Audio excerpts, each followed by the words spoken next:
Welcome, everyone, to our class today where we're going to practice speaking and reading. And as we go on, I'm going to test your listening skills. You're going to learn natural vocabulary for your everyday life, and you're going to learn this vocabulary in context, and you're going to learn how to use it like a native speaker. And you'll improve your pronunciation throughout this entire lesson because you'll hear me pronounce the words and sounds naturally like a native speaker. And then you'll shadow me. So you'll practice aloud and improve your pronunciation as well. Our story is called Lost in Tokyo. Now, I'm going to read this, but as you can see, there are a few words missing. So, as I read this, we're going to do the listening exercise. So, you need to identify the missing words. You can say them out loud or you can write them down in the comments. And then after, we'll talk about the vocabulary, the meaning, and also the pronunciation. All right, are you ready? Let's begin our story. Lost in Tokyo. Here we go. Anna had always dreamed of adventure. Stuck in her corporate job in Canada, her days felt a little mundane. Emails, meetings, takeout, sleep. One evening, on a whim, she booked a flight to Tokyo. It would be her first solo trip abroad. All right, there were 3 words. Did you hear them all? I'm only going to read it once. If you want me to read it a second time, just let me know in the comments. But I think you're advanced enough to just hear it once. Okay, I hear the correct answer, or I see the correct answer in the comments. Hopefully, you're seeing it aloud as well. So, Hidaki got it. Julia got it. And Shahab got it. All right. So our first word was mundane. Repeat after me. Mundane. Mundane. Mundane. Say it out loud. Mundane. Her days felt a little mundane. Notice how I say a little. A little. Very reduced. Those T's sound like very soft D's. A little, little, dull, a little. And then I'm connecting that a little mundane, a little mundane. So mundane, this is an adjective. And we often use it to describe a situation like our day, our work, our life, living in my city, working at my job is mundane. So you can use that verb to be mundane, because mundane is an adjective.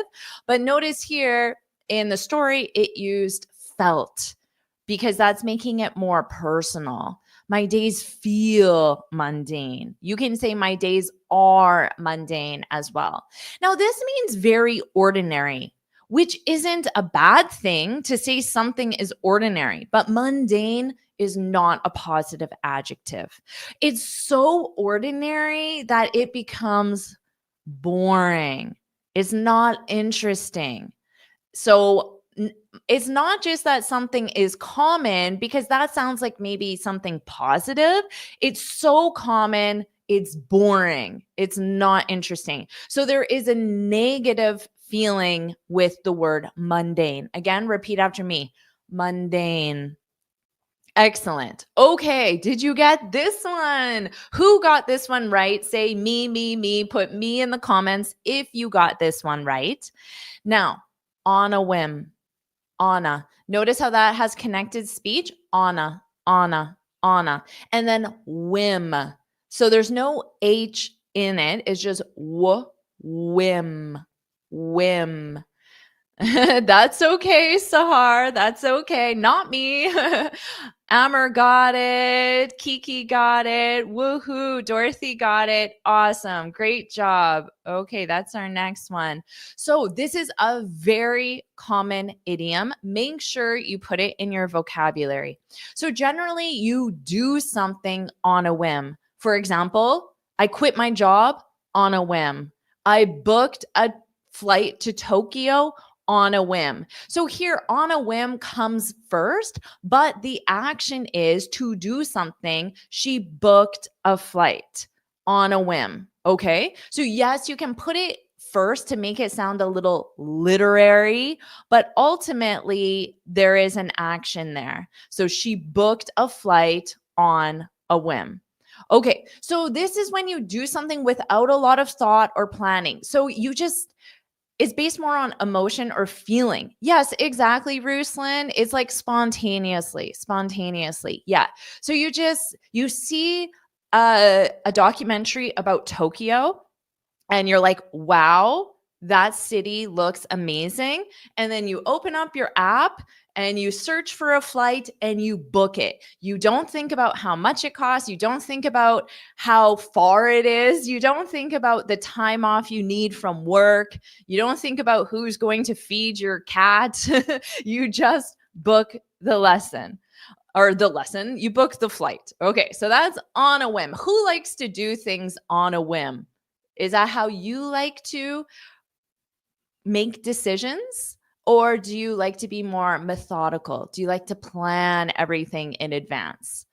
All right, the next one. Who got the next word? It would be her first solo trip abroad. Solo, olo, olo, solo, solo. Okay, Alexander, it's not the same as the idiom out of the blue. Out of the blue means unexpectedly. On a whim means spontaneously, without a lot of thought. So they're not the same. Okay, so solo. This is a very important word. Native speakers use it a lot. It simply means alone. Okay, it would be her first trip abroad alone without anyone else. So someone might ask you, who did you go to the movie with? And you can say, oh, I went solo. I went solo. I went alone. Who is helping you plan that conference?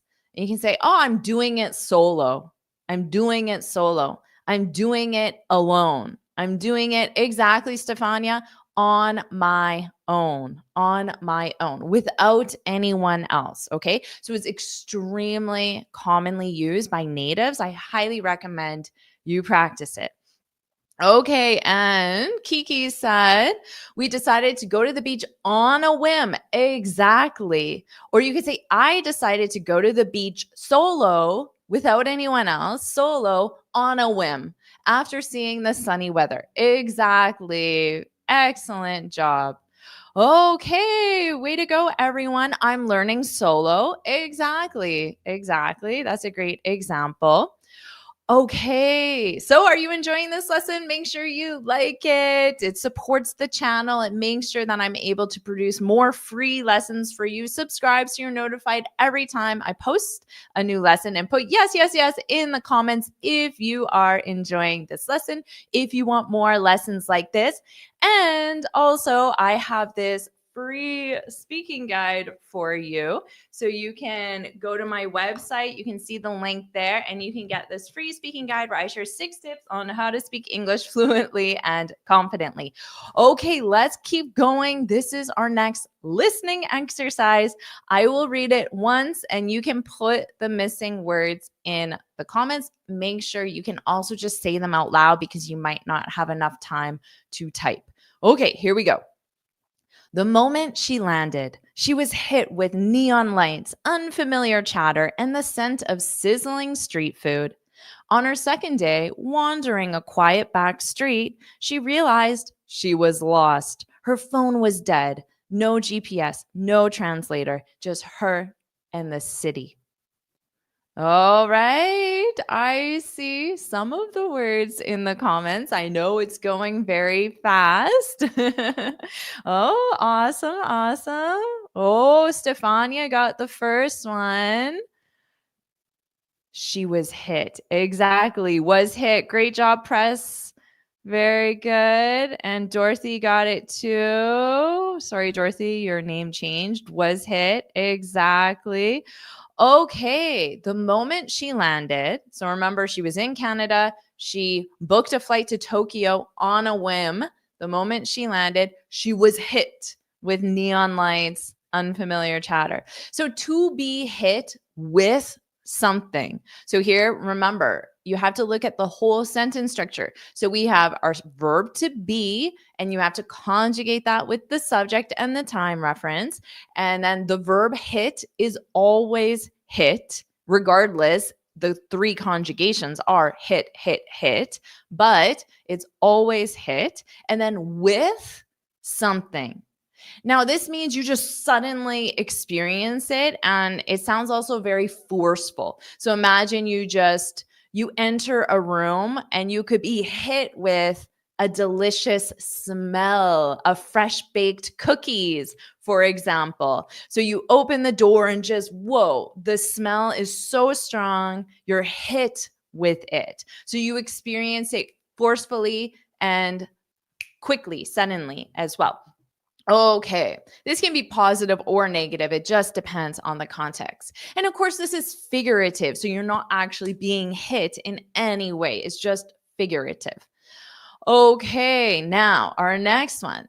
She was hit with neon lights, unfamiliar chatter. So, chatter is just a lot of conversation, a lot of people talking in the background, and the scent of sizzling street food. Did you get that pronunciation? Sizzling, sizzling, sizzling, sizzling, sizzling, sizzling, sizzling. Okay, so this is an adjective and it is either the sound. So a lot of people will say, oh, can you hear that sizzle? So you can hear it. It's the sound, that crackling sound, or just the action of cooking food at a high temperature. So if you cook, let's just say you're stir frying something on a pan or in a wok, and there's a hot oil in that, very, very hot oil. Now, the second you put in some vegetables, they're going to sizzle. You're going to hear them go, and then so it's the sound and the action.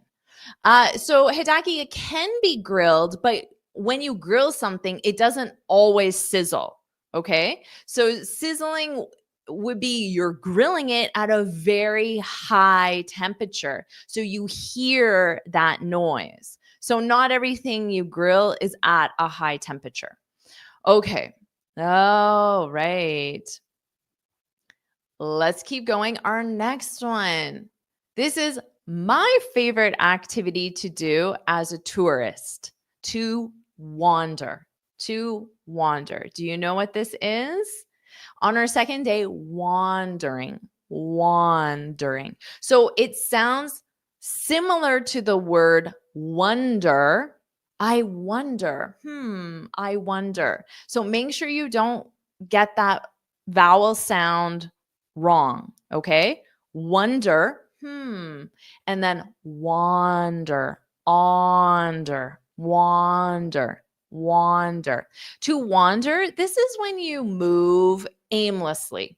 So you go for a walk, you don't have a specific direction or destination, and you just kind of you move around, and it just you see something over there, so you go over there, and then you walk and you're like, "Oh, look," and then you go over there. You're in no rush, no hurry. You're just exploring. So that's wander, wander. Okay.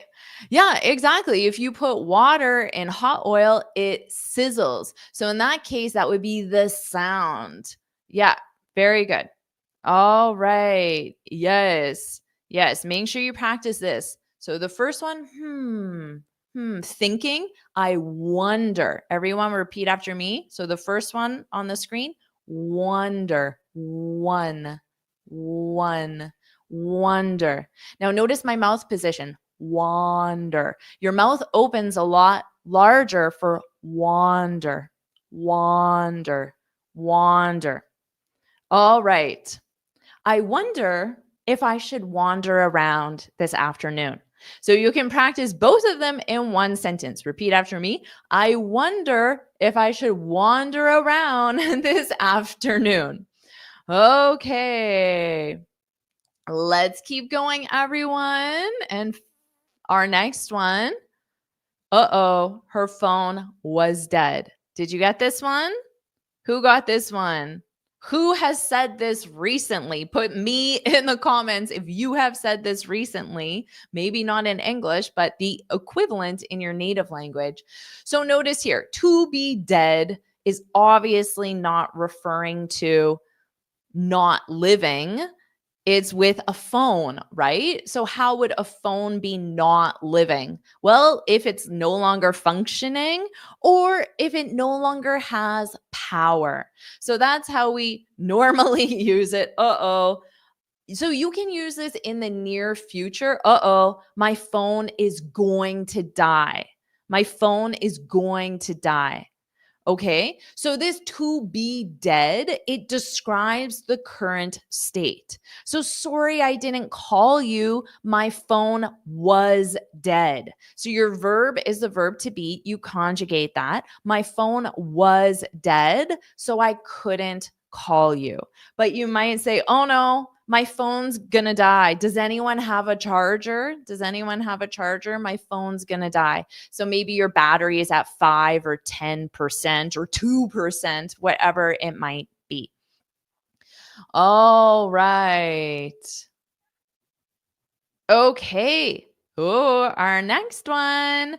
There are 4 missing words. Can you get them all?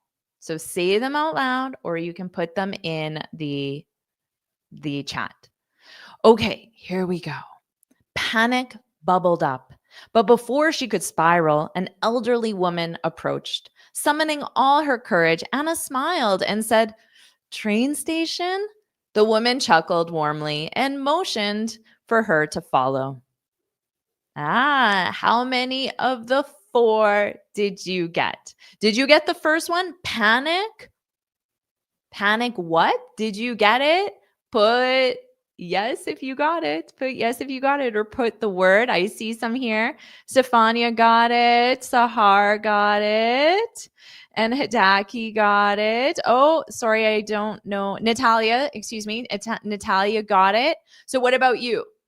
Did you get it? Amber got it. Awesome. Fasum got it.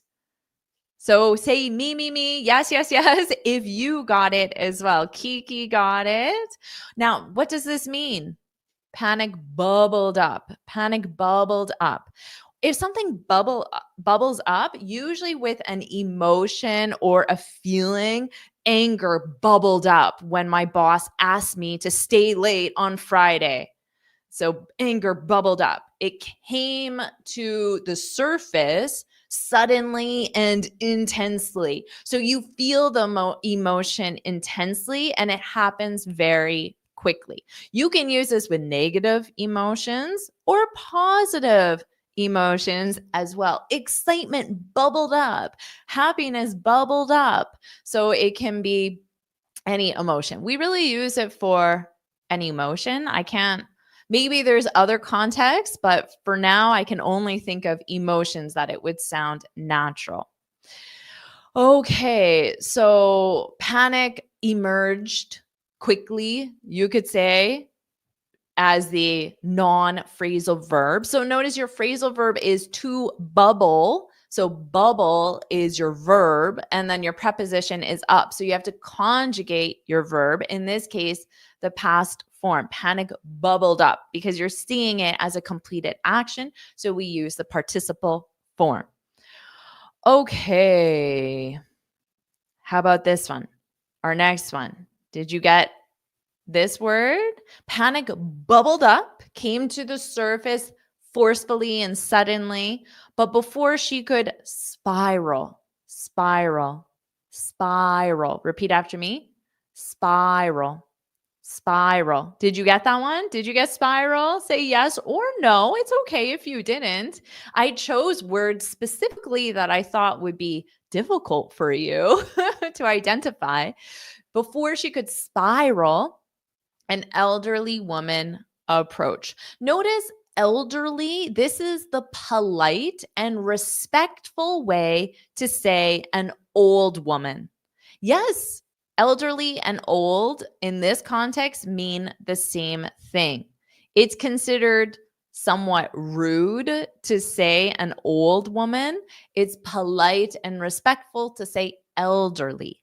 Elderly. Okay, so to spiral. This is when you have this emotion that bubbles up. Now, if that emotion, such as panic, fear, anger, jealousy, spirals, it means it becomes worse, it becomes more intense, and it gets out of control. So, how would a negative emotion get out of control? Well, if you feel jealousy bubbling up, and then you spiral by trying to check your partner's email or Facebook when you know you shouldn't, that's an example of spiraling because you let that negative emotion get out of control. It impacted how you react. So, spiral. So often you might hear someone say, "You're spiraling." If your friend is saying, like, "Well, what if this happened?" and blah, blah, blah, blah, blah, you can reply back and just say, "Calm down, calm down. You're spiraling. You're spiraling." It means you're letting that negative emotion control you and take over and escalate. Okay. So it's very commonly used. Often more with negative emotions, the spiraling, because there isn't really happiness getting out of control. So it's more the negative emotions that we would use this with.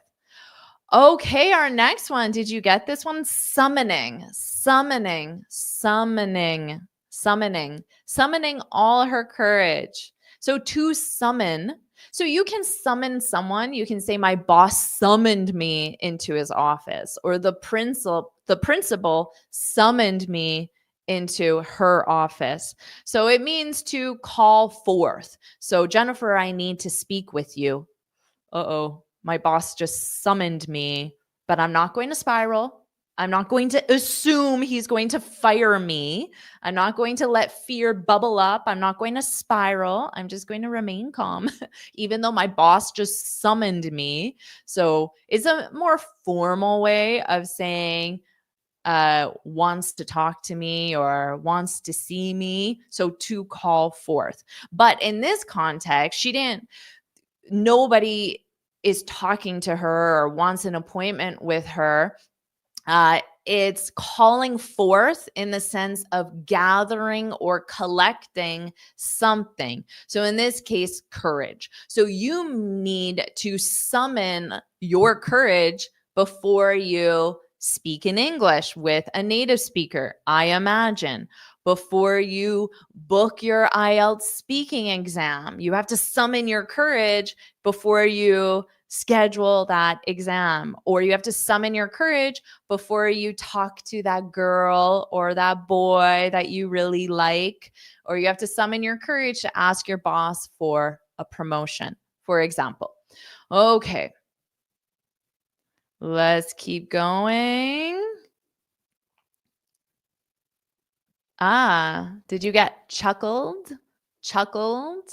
Summoning all her courage, Anna smiled and said, "Train station?" The woman chuckled. Chuckled. Notice that pronunciation. Chuckled. Chuckled. Cold. Chuckled.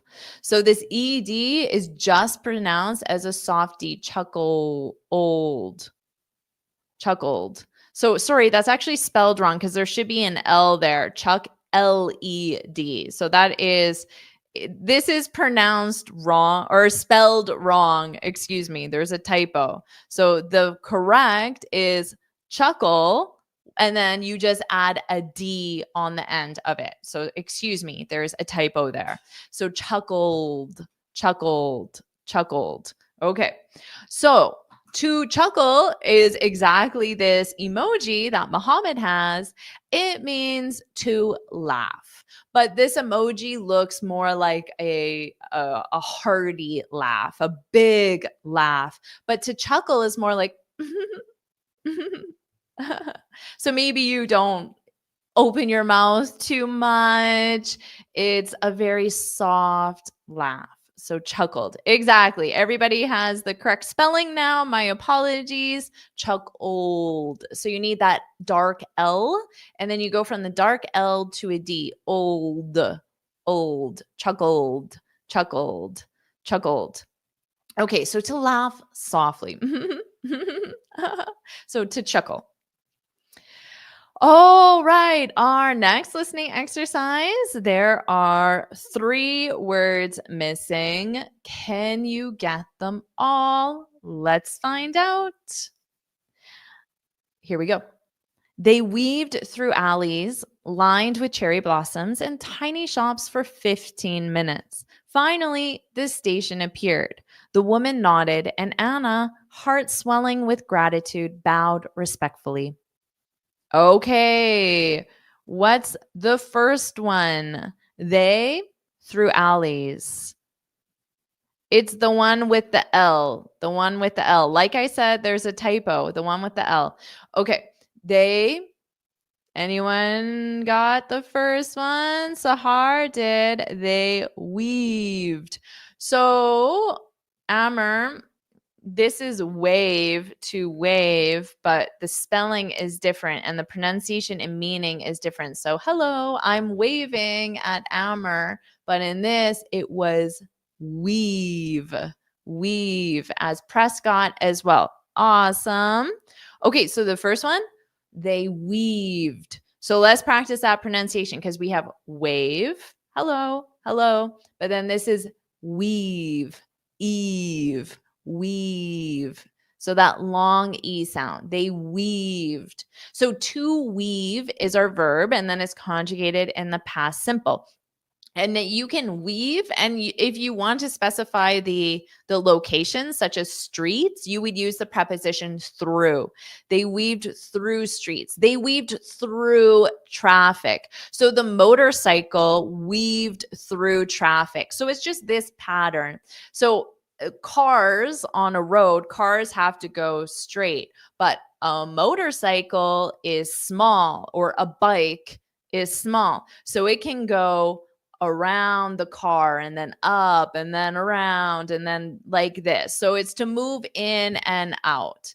And you might weave through streets because you're going around people. So there's a big group of people. So you're walking and then you have to go around them. And then maybe there's like a little store or vendor and then you have to go around that. So there's objects that you have to move around. So in this case, obstacles, because an obstacle is an object that prevents you from progressing. So object is very neutral, but an obstacle prevents you from progressing. Okay. Yeah, exactly. A zigzag. So this is zigzag. Zigzag. What I'm doing here. You go this way, you go that way. You go this way, you go that way. That is zigzag. So you could absolutely say they zigzagged. You could use that as a verb. They zigzagged through alleys. They zigzagged. Excellent. Excellent. All right. Finally, the station appeared. The woman. Who got this one? The woman. So this is what I'm doing. So to nod is to move your head up and down. And you generally do this to signal agreement. Do you want to go to the movies tonight? You don't even have to say anything. You can just move your head up and down. Or acknowledgement. Can you get milk on your way home? So you're acknowledging the request, or even as a greeting. So just guys often do that. Hey, hey. They might nod just like to acknowledge or greet someone. Okay. So the woman nodded. Notice that pronunciation of the ED. What do you notice? There are 2 sounds. nodded, nodded. So this ed adds an extra syllable. Nodded, did, did. So you have that D sound on the second syllable. Repeat after me. Nodded, nodded, nodded. Okay. Yeah, so the opposite would be like this. Yeah, this right now, I'm shaking my head. So if someone says, "Do you want to go to the movies tonight?" I'm shaking my head. So in English, well, in not English language, but in American culture, to say no, we go like this. This means no, and this means yes. Is that the same in your culture? So you can say yes, the same if it is. Maybe it's not. Maybe you have a totally different movement of your body to acknowledge yes and no. Okay. Now, the woman nodded. So more nodded to let her know that this is the location you want. So the train station. And Anna, heart swelling with gratitude, swelling with gratitude. Okay, so just imagine her heart is growing in size and intensity. Now, obviously, that is not literal. Her heart is not actually increasing in size. Okay. But this verb can mean literally. For example, on really hot days, my ring is difficult to take off my finger because my finger swells. My finger becomes larger when it is really hot. So some days I actually can't get off my ring because my finger swells. Okay. So it can mean literally, but in this case, it does not mean literally. In this case, it's figurative. So you can think of it as Anna's sense of gratitude, which means thankfulness, became stronger, more intense in that moment because this elderly woman just spent 15 minutes walking her to the train station and she's a complete stranger. Okay. Okay, so it's the same. It's the same in Russia. It's the same. So nodding means yes, and head shaking means no. Same in Turkish. Awesome. So the same. Excellent. Yeah, I figure it's universal, right? Maybe if there's someone it doesn't, I would assume it's universal. Yeah, it's the same. Awesome. Awesome. Okay. Amazing. Yeah, for sure, Stefania. The feet can swell when it's hot. For sure. Absolutely. Okay. Yes. Yeah. When you're on a plane for a long time, your feet can swell. Very good. Okay. Excellent. In Sri Lanka, it's the same. Thank you for sharing. In Bulgaria, it's different. Oh, okay. Well, tell us more. Tell us more. We're all ears. We want to know. Tell us how it's different. Okay, let's continue.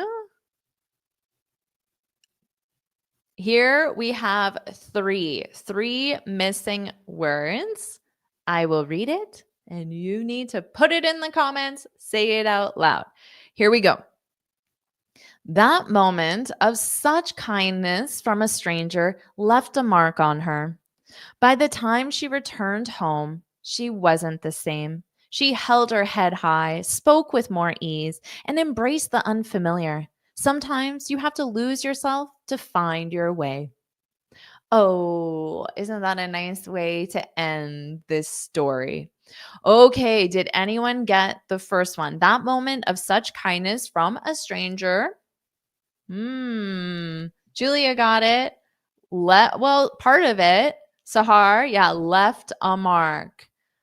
And Stefania got it. Left a mark on her. Exactly. Ooh, close. Yeah, it's very normal. It's like, well, I heard some of the word, but you did well. Very good job, press.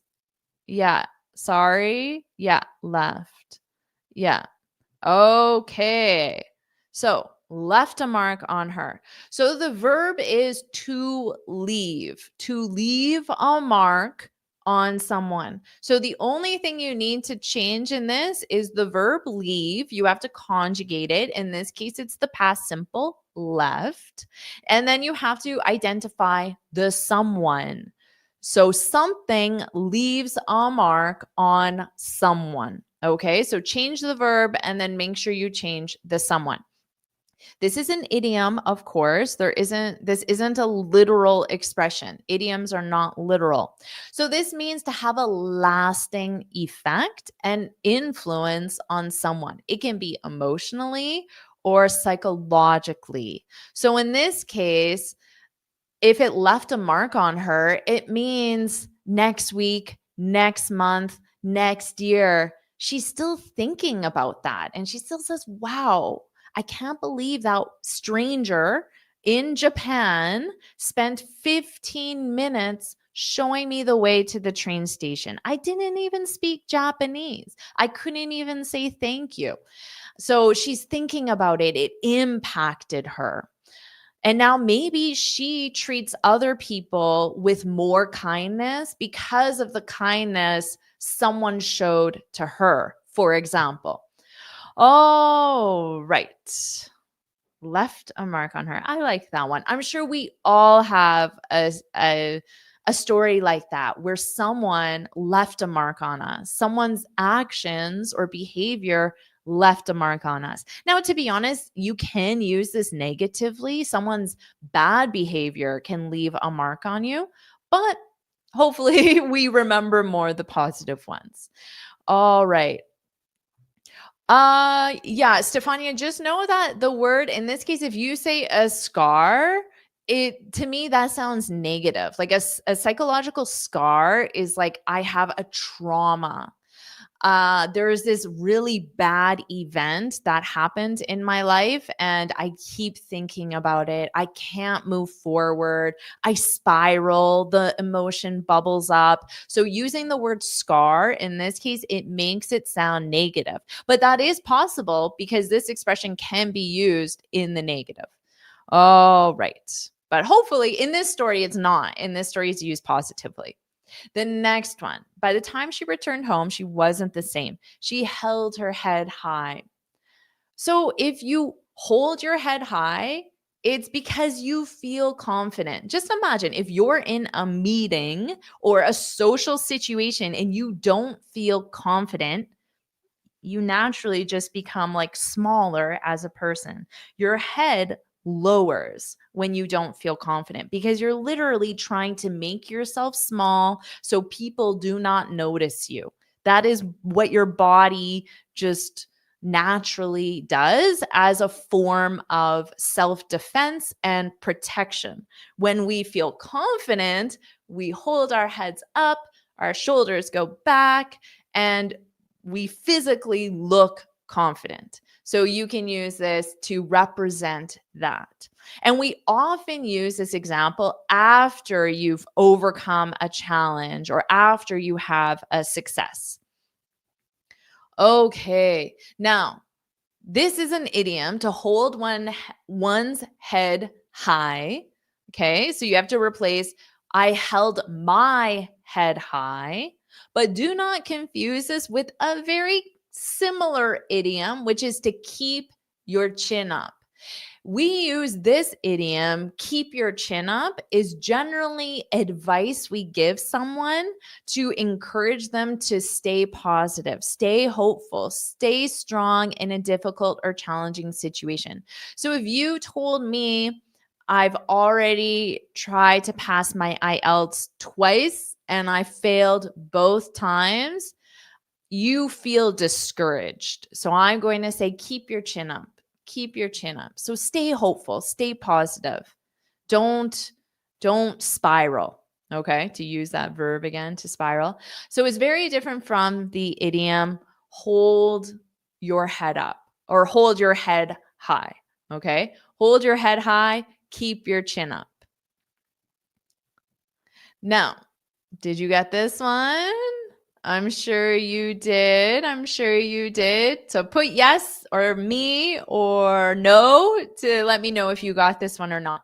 Sometimes you have to lose yourself to find your way. Oh, this is a very clever use of language because lose and find are opposites in certain contexts.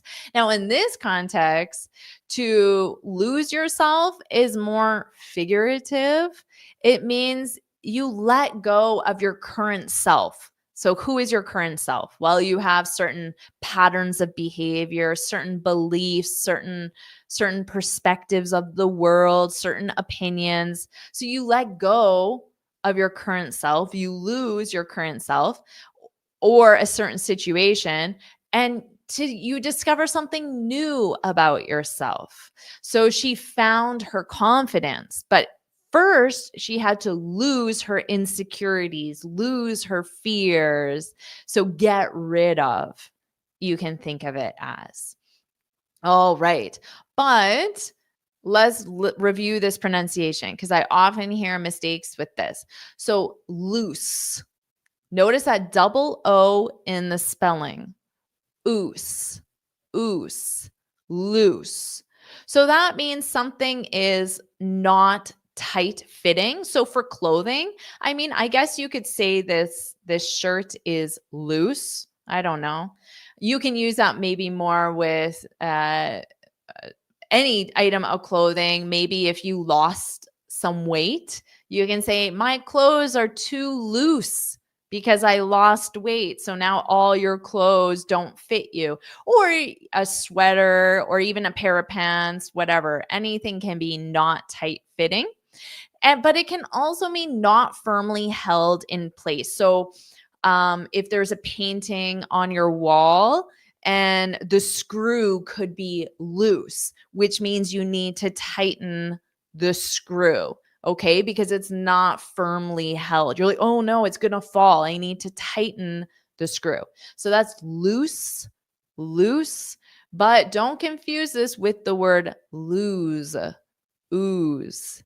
So it's that end sound. So loose ends on an S, and then lose z, ends on a voiced sound, a Z, lose. So this is either the opposite of win, of course, don't lose the game, or it's you're unable to find or locate. Oh no, where's my phone? I can't find it. And then if you're about to go on vacation, someone could say, don't lose your phone, don't lose your passport, don't lose your wallet. But remember, it's quite different from the definition here because to lose yourself, this is just figurative. It's, let go of your current self and embrace something new, embrace a new situation or personality. All right. So pronunciation again, loose, lose, loose, lose. All right. So that's the end of the story. Awesome job with your listening, everyone. And yes, lost is the past simple of lose, lost. Lost. You're very right, Hidaki. Okay, everyone, did you like this lesson where we reviewed a story, test your listening skills, you learned some vocabulary, some pronunciation? Did you like it? Do you want me to create another lesson like this? If you do, put yes, yes, yes, put yes, yes, yes in the comments. Of course, make sure you like this lesson. It helps support my channel so I'm able to keep making free lessons for all of you. And make sure you subscribe so you're notified every time I post a new lesson. I'm so glad you found it informative. I'm so glad. Raquel liked it. Slavo liked it. Woohoo. Oh, someone said they loved it, but the name disappeared. Sorry. Oh, here it is. Loved it. Woohoo. Yes, yes. Awesome. I am so glad everyone loved it. Stefania liked it. That is great. And King likes the vocabulary. Absolutely so important to learn these expressions. Horatio loved it. Mohammed loved it. I am so glad everyone loved it. Okay. And don't forget, you can get this free speaking guide. So it's right here. You don't need to print it out. You can just save it directly to your computer. You can read it directly on your computer. Or if you want something more visual, you can print it out, make some notes in it, have it as well. So in this free guide, I share 6 steps on how to speak English fluently and confidently. I share my best advice in a very simple, concise way to help you get started, to know what you need to do to make real progress, to make sure you sound fluent and confident in English. So you can get this on my website. Just go to the link below. All right. And yes, you can absolutely print it out just like I did here. Actually, one of my students suggested I put it in a nice laminated booklet like I did. So thank you to that student. This was a long time ago. They suggested it, but I did. And I think it looks really nice like this. But you can just keep it on your computer or you can print it out. You don't need to print it in color either, or you can. It's up to you. So there you go. You can get it absolutely free on my website. And yes, as Easy Win said, don't forget, please like and subscribe it. I know it seems like a small, or like everyone says, oh, make sure you like this video, but it's because it really matters. It really supports the channel. And the only reason I'm able to make free lessons like this is if my students keep watching and sharing and liking the video. So it really does matter. So please take that second and just like the video, subscribe, share it with all your friends as well. And I can't wait to see all of you in my next lesson. Bye, everyone. Have a wonderful, wonderful day.